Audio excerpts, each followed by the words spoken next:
Mheshimiwa Mkuu wa Mkoa, nitakupatia jina la yule mama ukalione lile eneo. Zikifika siku 7 hajaondoa vitu vyake, peleka vyombo vyenye nguvu zaidi ya yule, nenda kabomoe na mkabidhi yule mama eneo lake.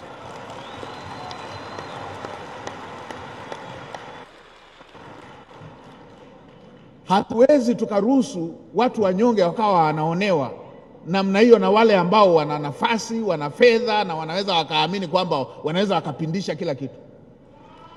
Hatuwezi tukawa tunafanya ustaarabu kwa watu wanaoonea watu wa chini. Haiwezekani. Hatuwezi tukawa tunafanya ustaarabu hatuwezi tukawapa heshima watu wanaoonea wenzao. Hatuwezi tukafanya ustaarabu kwa watu wanaopora, wanawaonea, wanapora haki zao. Hatuwezi tukafanya hivyo. Na nimesemea wale ambao wanajua wamepora haki za wenzao, iwe ardhi ama kwenye mitaji na yale mengine, nitapita maeneo yote yale na kuonesha kwenye haya hatutanii. Huu si mzaha. Tukairuhusu.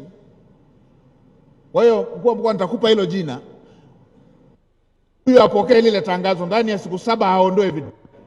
Wewe utakachofanya usimbembeleze. Wewe nenda kaoneshwe hilo eneo, hesabu siku 7, isizidi hata dakika, nenda kabomoe, alafu mrudishie yule mama.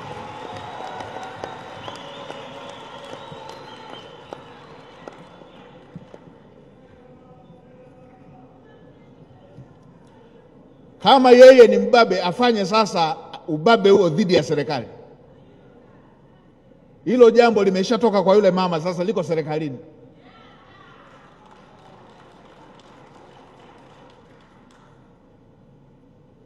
Hadi tukakaa kuweka weka watu wanaoonea wenzao.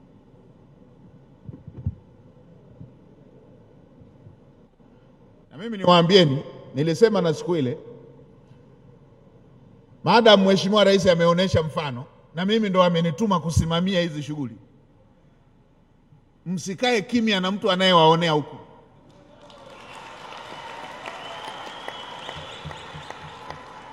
Msikae mnaugulia na mtu anayewaonea huku.